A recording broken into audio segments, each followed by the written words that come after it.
Bonjour, bienvenue sur Fabulous Tech. Je suis Fabrice Aoudou, votre hôte. Bienvenue sur notre chaîne entièrement dédiée à l'actualité tech, produits et gadgets électroniques et applications.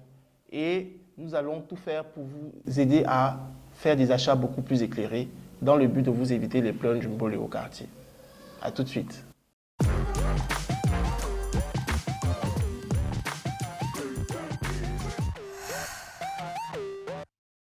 Alors, sur Fabulous Tech, aujourd'hui, nous allons faire une revue de différents téléphones qui tournent autour de 50 000. Ces téléphones sont destinés éventuellement pour vous, même si vous êtes un peu serré dans vos poches, ça peut arriver à tout le monde, mais ça peut aussi être destiné comme cadeau à une nièce ou un cousin ou à un tout autre membre de la famille à qui on souhaite faire plaisir et le connecter au reste du monde. Maintenant, pour éventuellement vous présenter une liste non exhaustive des téléphones qui coûtent 50 000 parce qu'il y en a pas mal, mais ça c'est juste une sélection faite sur le volet en fonction de la disponibilité des revendeurs avec qui nous avons quelques acquaintances. Nous pouvons vous parler par exemple du Tecno F1 qui part à 35 000. Ensuite, du même constructeur, nous avons le Pop 5 qui va à 42 000 et nous avons le S16 d'Itel qui va à 46 000. Et enfin, nous avons le Nokia 2.2 qui va à 58 000.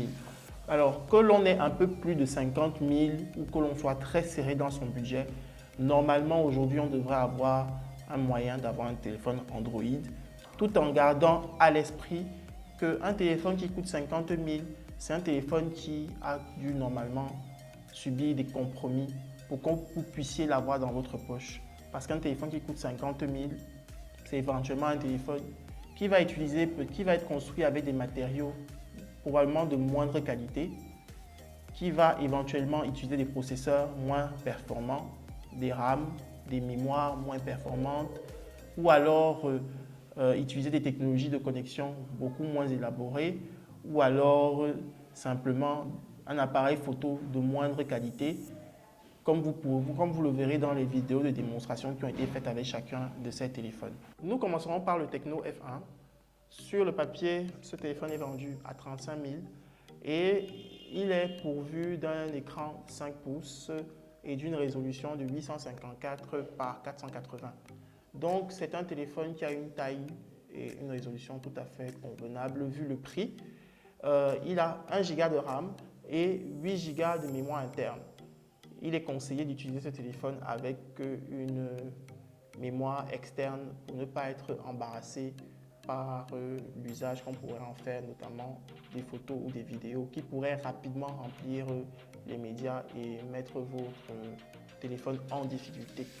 Et maintenant, en termes de logiciel, ce téléphone vient avec Android 8.1. Ce n'est pas le dernier Android. On ne peut pas forcément y faire des mises à jour importantes. Mais de façon basique, vous êtes couvert. Vous pourrez télécharger vos applications habituelles et vous pourrez vivre une vie digitale tout à fait normale. Pas forcément à la plus grande vitesse, puisque malheureusement, ce téléphone n'est pas pourvu de connexion 4G. Donc, si vous pensiez avoir accès au réseau 4G avec ce téléphone, ce n'est pas le bon téléphone malheureusement pour cette catégorie. Mais vous pourrez vous connecter à Internet, ne vous inquiétez pas pour ça, mais il sera juste en 3G et tout ce qui est en dessous. Donc, voilà ce qu'il y a à dire sur ce téléphone. Et une dernière chose concernant sa batterie, il est à 2000 mAh. Ça veut dire quoi? Ça veut dire que vous sortez avec le matin et vous pourrez rentrer le soir, puisque c'est un écran qui n'est pas en HD, c'est un écran de petite taille. Il n'est pas connecté à la 4G. Donc, normalement, les 2000 mAh devraient vous suffire largement pour la journée et vous pouvez le charger le soir tranquillement, sans problème. Pour l'appareil photo, ce téléphone en face avant a un appareil photo qui a 2 mégapixels à l'avant et 5 mégapixels à l'arrière. De façon froide, vous verrez vous-même que les photos sont quelque peu pixelisées, les couleurs ne sont pas forcément du meilleur rendu, mais ça prend des photos. Pas les plus belles photos, mais ça prend des photos. Et évitez de prendre des photos de nuit parce que là encore, c'est plein de grains et ça ne capture pas mieux la lumière la nuit. Donc, je vous conseille de prendre des photos en pleine lumière du jour avec ce téléphone. Voici notre deuxième téléphone vendu à 42 000, qu'est le Tecno Pop 5. Il est beaucoup plus intéressant que le F1, ça je peux vous le dire, parce qu'au niveau de ses caractéristiques, il est pourvu d'un écran 6,1 pouces et d'une résolution de 1560 par 720. C'est de la HD les amis, et c'est déjà pas mal. Ce téléphone a été conçu pour la création et la consommation du contenu. C'est pour cela qu'il a un écran aussi large, je pense. Alors, en termes de mémoire interne et de RAM, nous avons 16 Go de mémoire interne et 1 Go de RAM. C'est déjà le double du F1. Comme je l'ai dit, on quitte d'un téléphone qui coûtait 35 000 à un téléphone qui coûte 42 000. Et là, on commence à avoir des choses relativement intéressantes. Il a un double système de sécurité, c'est-à-dire un système de reconnaissance digitale et faciale qui fonctionne de façon assez correcte, je dirais. Est-ce que ce téléphone le plus sûr? Ça va dépendre de l'usage que vous en ferez. Mais en termes de sécurité, vous êtes couvert. Et dites-vous qu'à 35 000, vous n'avez ni la reconnaissance faciale ni la reconnaissance digitale sur le F1. Donc, pour 7 000 francs de plus, c'est déjà pas mal. Ensuite, en termes de batterie, nous avons un 4000 mAh, ce qui veut dire qu'en termes d'usage quotidien intensif, vous sortez le matin, vous partez au bureau, vous rentrez le soir, vous aurez encore de la batterie, vous aurez encore du jus dans votre téléphone. Ça peut même tenir la nuit jusqu'au matin, mais 4000 mAh, c'est un standard pour les téléphones d'aujourd'hui. Donc, dites-vous que vous serez rarement embarrassé par votre batterie. Maintenant, pour son appareil photo, c'est un téléphone qui est pourvu d'un 5 mégapixels en caméra avant et en caméra arrière. C'est des résolutions tout à fait correctes vu le prix auquel ce téléphone est vendu. Les photos sont plus ou moins correctes, les vidéos aussi le sont.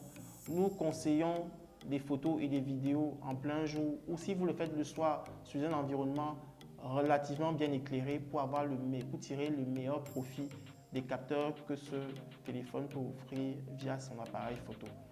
Et ensuite, c'est un téléphone qui vient avec Android 10. C'est déjà une version beaucoup plus récente d'Android et qui vous permet d'avoir toutes vos applications disponibles. Par contre, comme je le disais, il vient avec plein d'applications préinstallées et ça peut être un moins en termes d'usage parce que on a déjà été, nous utilisateurs de smartphones, notamment d'Android, agacés par le fait qu'on démarre un téléphone et qu'on y trouve plein d'applications préinstallées. Ce téléphone a plein d'applications préinstallées. Ça, c'est forcément un moins pour ce téléphone. Mais certains sont désinstallables et d'autres ne le sont pas forcément plus facilement. Voici le S16 d'Itel, un téléphone tout aussi intéressant que le Tecno Pop 5. Ils ont plein de points communs, notamment que ce soit la RAM ou la mémoire interne, 1 Go de RAM, 16 Go de mémoire interne. C'est très convenable pour un usage quotidien et contemporain. Alors, nous avons un écran qui est, ma foi, beaucoup plus large que le Tecno Pop 5 parce que celui-ci, il est à 6,5 pouces. Et pour vous dire la vérité, c'est un écran très large. Il faut même de grandes mains pour pouvoir le manipuler. Je ne dis pas que j'en ai de très grandes, mais je peux vous dire que c'est un très grand téléphone. Ensuite, en termes de sécurité, nous avons un système de reconnaissance faciale et digitale intégré dans ce téléphone. Le Itel S16 est doté d'un 8 mégapixels à l'avant et à l'arrière, ce qui, ma foi, est très intéressant comparativement au Pop 5.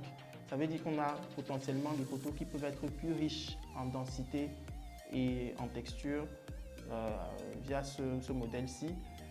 Nous avons pris quelques photos de jour et ça semble être correct, plus que correct même vu le prix.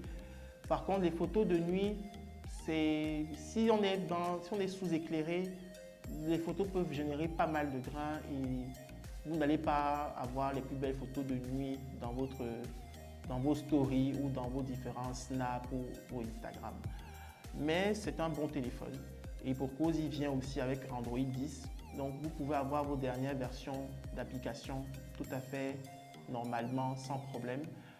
Malheureusement, comme le Tecno F1 et comme le Pop 5, le S16 aussi n'est pas pourvu d'un système de connexion 4G.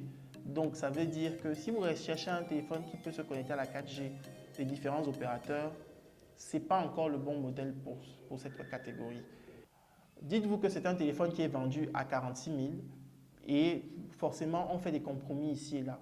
Mais je pense que pour le prix, il est vraiment pas mal. C'est un grand téléphone. Est-ce que vous allez vous démarquer avec ce téléphone? Pas forcément. Mais ce qui est garanti avec ce téléphone, c'est que les bases sont solides et couvertes. Parmi les constructeurs revenants, nous avons le Nokia 2.2, qui est un téléphone qui coûte 58 000. Il est un peu plus cher que le F1, que le Pop 5 et aussi le S16 d'Itel. Et ce téléphone, ma foi, il est sorti il y a 2 ans. Il est sorti en 2019. Mais il est très intéressant même en 2021 et je vais vous expliquer pourquoi. Alors, déjà au niveau logiciel, il brille par une certaine pureté au niveau de son expérience Android. Et je vous explique pourquoi. Parce que quand vous allez démarrer ce téléphone, vous ne verrez pas d'application inutilement installée dans son interface.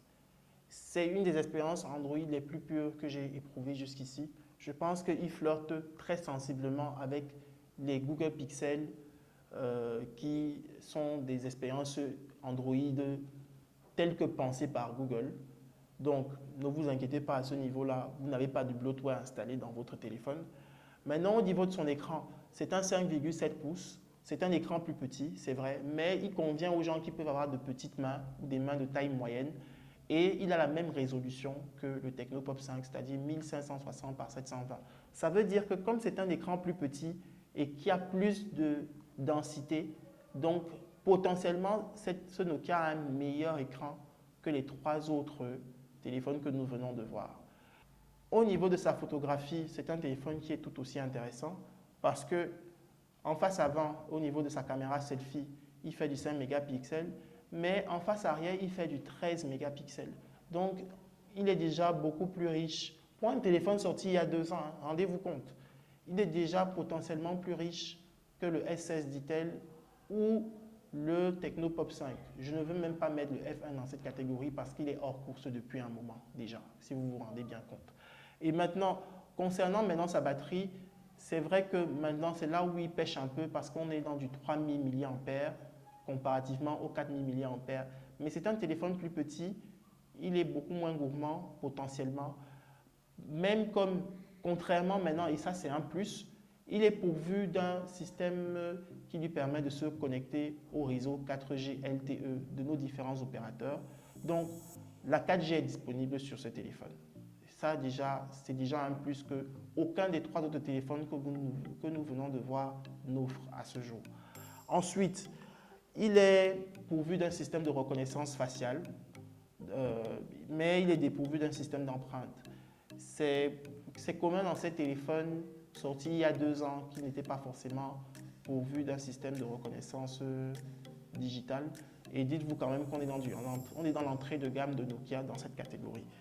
Donc, que dire? Nous pouvons dire que ce téléphone vendu à 58 000 est une bonne affaire. Il vient avec Android 9, mais vous pouvez le mettre à jour jusqu'à Android 11, comparativement aux 3 autres qui sont tous en ce moment bloqués à Android 10, que ce soit pour le Pop 5 ou pour le S16, même comme le F1 est bloqué à Android 8. Donc, ce téléphone peut tenir encore la route tranquillement. Maintenant, en termes de puissance processeur, il est aussi beaucoup plus robuste que les 3 autres téléphones que nous avons vus parce qu'il culmine à 2 GHz de processeur et c'est aussi un quad-core. Donc, c'est toujours de l'entrée de gamme, mais en termes de puissance, c'est un téléphone qui va quand même tenir un peu plus la route.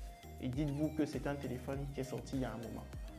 En résumé, nous pouvons dire une chose. Vous pouvez avoir un téléphone Android potable à 50 000, voire un peu moins, voire beaucoup moins, voire un peu plus. Ce qui est sûr, c'est que si vous voulez la 4G, à ce prix-là, il y a le Nokia. Si vous voulez des écrans qui font 6 pouces en moyenne, vous avez le Pop 5, vous avez le S16 d'Itel. C'est pas mal. Si vous voulez, ces téléphones font en moyenne 1 Go de RAM, 16 Go de mémoire interne. Sauf pour le Nokia, je ne l'ai même pas dit, il a 2 Go de RAM, le Nokia. Et je rappelle qu'il est sorti il y a 2 ans. Donc, Ces téléphones ont individuellement des points forts et des points faibles qui peuvent faire l'objet de vidéos spécifiques par téléphone. Mais le but de cette vidéo était de vous dire que avec 50 000, vous avez quelques options. Et les options qu'on vous a présentées ne sont pas les options exhaustives. Si vous avez aimé les téléphones que nous venons de vous présenter, vous savez où les trouver. Dans le panneau de description en bas, ces téléphones sont disponibles chez Glotello e-commerce sur leur site web. Ou alors, vous pouvez aller dans leur showroom à Aqua. C'est aussi disponible là-bas en présentiel. Alors, si ce contenu est à votre goût et que vous avez aimé, donnez-nous un like, ça nous encourage. Si vous avez des suggestions, des commentaires, des téléphones que vous aurez aimé voir dans cette catégorie de téléphones qui coûtent autour de 50 000, mettez-les dans les commentaires en dessous. On va peut-être pouvoir mettre la main dessus et vous les proposer dans un contenu ultérieurement. Et s'il vous plaît, abonnez-vous à notre chaîne. N'oubliez pas d'activer les cloches de notification. Comme ça, vous serez alerté chaque fois que nous parlerons d'actualité tech, de gadgets électroniques, de téléphones, d'ordinateurs, actualité informatique. Nous parlerons de tout. Tout ce qui peut vous intéresser, mettez ça dans les commentaires. Et on espère vous revoir à bientôt. D'ici là, portez-vous bien.